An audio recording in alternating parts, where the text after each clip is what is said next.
বর্তমানে Paschimbanga school service কমিশনের মাধ্যমে রাজ্যের স্কুলগুলিতে গ্রুপ সি ও গ্রুপ ডি পদে প্রায় ৮,৫০০-এরও বেশি শূন্য পদে কর্মী নিয়োগের জন্য অনলাইন আবেদনপত্র পূরণ চলছে। এই নিয়োগের আবেদনের শেষ তারিখ ৩ ডিসেম্বর ২০২৫। যদি আপনি এই শেষ মুহূর্তে আবেদন করতে চান, তাহলে ঠিক কিভাবে অনলাইনে ফর্ম পূরণ করবেন, এই ভিডিওতে আমি আপনাদের স্টেপ বাই স্টেপ সম্পূর্ণ প্রক্রিয়া দেখাব। কোন কোন ডকুমেন্টস প্রয়োজন হবে, ছবি ও সিগনেচার কি সাইজে এবং কিভাবে আপলোড করতে হবে, এবং ফর্মের প্রতিটি ধাপ কিভাবে পূরণ করবেন, সবকিছুই বিস্তারিতভাবে বোঝাব।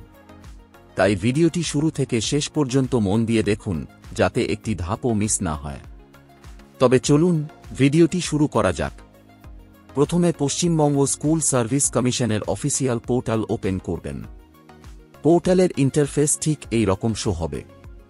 পোর্টালের লিংক ভিডিও ডিসক্রিপশনে দেওয়া আছে, লিংকে ক্লিক করে ডাইরেক্ট এই পোর্টালে আসতে পারবেন। পোর্টালে আসার পর অ্যাপ্লাই নাও অপশনে ক্লিক করবেন। ক্লিক করার পর এই রকম ইন্টারফেস আসবে।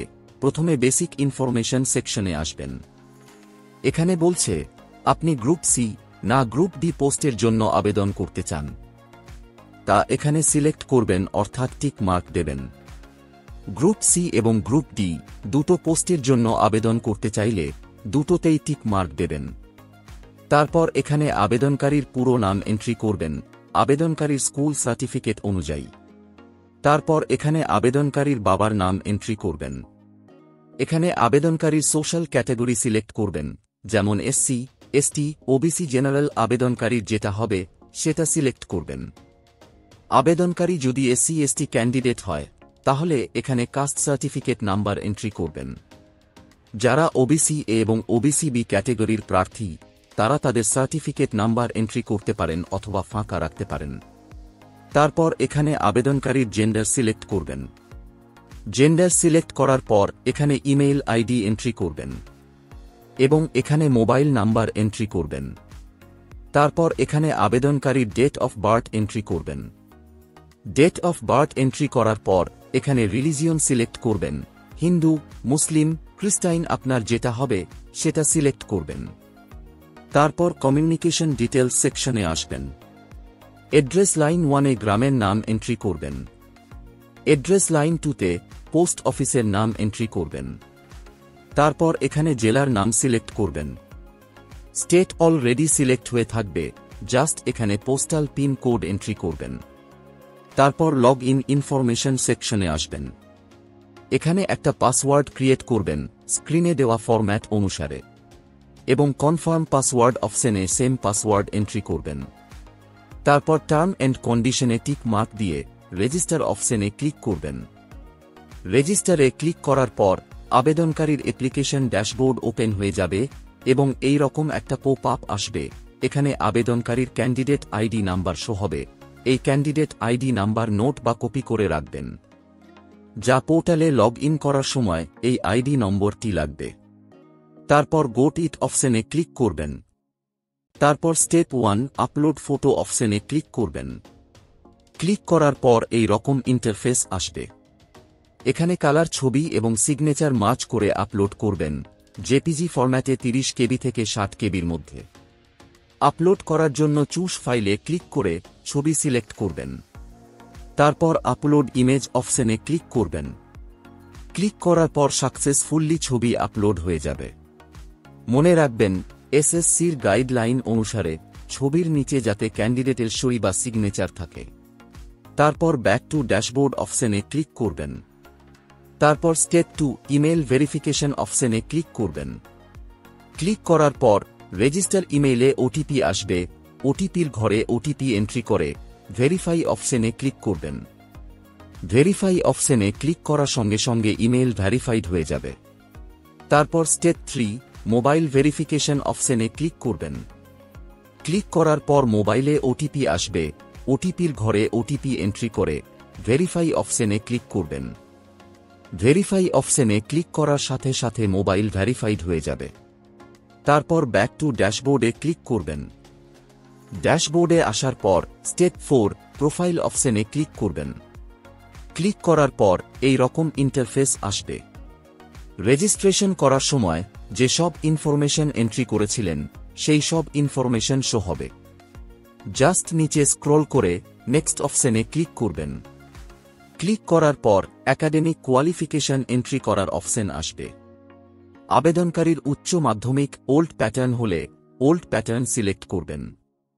তারপর এখানে মাধ্যমিক পরীক্ষার ডিটেলস এন্ট্রি করবেন। এখানে বোর্ডের নাম এন্ট্রি করবেন। তারপর এখানে মোট কত নাম্বারের পরীক্ষা হয়েছিল তা এন্ট্রি করবেন এবং এখানে আবেদনকারীর প্রাপ্ত নাম্বার কত তা এখানে এন্ট্রি করবেন এবং কত সালে পাস আউট হয়েছে তা এখানে এন্ট্রি করবেন। Percentage of marks automatic calculate হয়ে যাবে। এছাড়া আদার্স কোয়ালিফিকেশন থাকলে এখানে এন্ট্রি করবেন। সমস্ত ডিটেলস এন্ট্রি করার পর নেক্সটে ক্লিক করবেন। ক্লিক করার পর এই রকম ইন্টারফেস আসবে। নিচে স্ক্রল করে ডিক্লারেশনে টিক মার্ক দেবেন। তারপর সাবমিট প্রোফাইল ফ্রম অপশনে ক্লিক করবেন। ক্লিক করার পর এই রকম ইন্টারফেস আসবে। জাস্ট ব্যাক টু হোম অপশনে ক্লিক করবেন। ক্লিক করার পর আবার স্টেপ 4 ফাইনালাইজ ইওর প্রোফাইল অপশনে ক্লিক করবেন। ক্লিক করার পর এই রকম প্রিভিউ শো হবে। জাস্ট ফাইনালাইজ সাবমিশন অপশনে ক্লিক করবেন। ক্লিক করার পর একটা পপ আপ আসবে। জাস্ট কনফার্ম অপশনে ক্লিক করবেন। তারপর এই রকম ইন্টারফেস আসবে। এখানে আবেদনকারী কোন পোস্টের জন্য আবেদন করছে তা সিলেক্ট করবেন। আবেদনকারী যদি এসএলএসটি 2016 সালের প্রার্থী হয়ে থাকে এবং বয়সের ছাড় নিতে চায় তাহলে এখানে টিক মার্ক দেবেন। টিক মার্ক দেবার পর রোল নাম্বার এন্ট্রি করার অপশন পাবেন। এখানে রোল নাম্বার এন্ট্রি করবেন। এছাড়া আবেদনকারী যদি এসএলএসটি 2016 সালের প্রার্থী হয়ে ওয়ার্ক এক্সপিরিয়েন্সের ক্রেডিট নিতে চাই তাহলে এখানে টিক মার্ক দেবেন।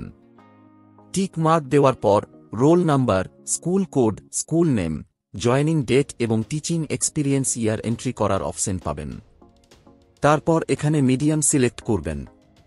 উপরের যে মিডিয়াম সিলেক্ট করেছেন সেই ল্যাঙ্গুয়েজ কোন কোন শিক্ষা স্তরে পড়েছেন তা এখানে উল্লেখ করবেন। তারপর এখানে রিজিয়ন সিলেক্ট করবেন। আপনি যে রিজিয়ন বা যে জেলার জন্য আবেদন করতে চান তা সিলেক্ট করবেন। কোন রিজিয়ন কোন জেলার আন্ডারে পড়ছে তা দেখার জন্য আমাদের টেলিগ্রাম চ্যানেলে জয়েন হয়ে যান। তারপর এখানে এক্সামিনেশন ভ্যান্যু ডিস্ট্রিক্ট সিলেক্ট করবেন এবং এখানে এক্সামিনেশন ভ্যান্যু এরিয়া সিলেক্ট করবেন। সমস্ত ডিটেলস এন্ট্রি করার পর সাবমিট অ্যাপ্লিকেশন অপশনে ক্লিক করবেন। সাবমিটে ক্লিক করার সঙ্গে সঙ্গে আপনার অ্যাপ্লিকেশন সাকসেসফুলি সাবমিট হয়ে যাবে। তারপর ডাউনলোড পিডিএফ অপশনে ক্লিক করে অ্যাপ্লিকেশন ফর্ম ডাউনলোড করে নেবেন। তারপর ব্যাক টু হোম অপশনে ক্লিক করবেন। হোমে আসার পর এখানে অ্যাপ্লিকেশন স্ট্যাটাস দেখতে পাবেন নট কমপ্লিট। যতক্ষণ না পেমেন্ট করছেন ততক্ষণ application status not complete show হবে। পেমেন্ট করার জন্য পে নাও অপশনে ক্লিক করবেন। পে নাও অপশনে ক্লিক করার পর এই রকম ইন্টারফেস আসবে। এখানে দুটি পেমেন্ট অপশন পাবেন। যে কোনো একটা সিলেক্ট করে প্রসিড অপশনে ক্লিক করবেন। প্রসিড এ ক্লিক করার পর এখানে অ্যাপ্লিক্যান্টের ডিটেলস শো হবে এবং এখানে পেমেন্ট অ্যামাউন্ট শো হবে অ্যাপ্লিক্যান্টের ক্যাটাগরি অনুসারে। জাস্ট এই পে অপশনে ক্লিক করবেন। ক্লিক করার পর এই রকম ইন্টারফেস আসবে। এখানে অনেকগুলো পেমেন্ট মেথড পেয়ে যাবেন, যেমন net banking, credit card, debit card এবং ইউপিআই। যে কোনো একটা সিলেক্ট করে পেমেন্ট কমপ্লিট করবেন। পেমেন্ট সাকসেস হবার পর এই রকম ইন্টারফেস আসবে এবং পেমেন্ট স্ট্যাটাস সাকসেস দেখাবে। জাস্ট প্রিন্ট রিসিপ্ট এ ক্লিক করে রিসিপ্ট প্রিন্ট বা ডাউনলোড করে নেবেন। তারপর ড্যাশবোর্ড অপশনে ক্লিক করবেন। ড্যাশবোর্ডে ক্লিক করার পর এই রকম ইন্টারফেস আসবে। এখানে অ্যাপ্লিকেশন স্ট্যাটাস কমপ্লিট দেখাবে। আপনি যদি গ্রুপ সি এবং গ্রুপ ডি দুটি পোস্টের জন্যই আবেদন করতে চান তাহলে একইভাবে আবেদন করবেন এই অ্যাপ্লাই নাও অপশনে ক্লিক করে। তারপর ড্যাশবোর্ডে এসে অ্যাপ্লিকেশন ফর্ম অপশনে ক্লিক করে অ্যাপ্লিকেশন ফর্ম ডাউনলোড বা প্রিন্ট আউট করে নেবেন। আশা করি এই ভিডিওটির মাধ্যমে আপনাদের এসএলএসটি গ্রুপ সি এবং গ্রুপ ডি নিয়োগের অনলাইন ফর্ম ফিল আপ পদ্ধতি স্টেপ বাই স্টেপ বোঝাতে পেরেছি। যদি আপনারা আরও কিছু জানতে চান বা কোনো প্রশ্ন থাকে তাহলে নিচে কমেন্ট বক্সে কমেন্ট করতে ভুলবেন না। ভিডিওটি যদি ভালো লেগে থাকে তাহলে লাইক, শেয়ার এবং চ্যানেলকে সাবস্ক্রাইব করতে ভুলবেন না। এই ভিডিওটি এতক্ষণ দেখার জন্য আপনাকে অসংখ্য ধন্যবাদ।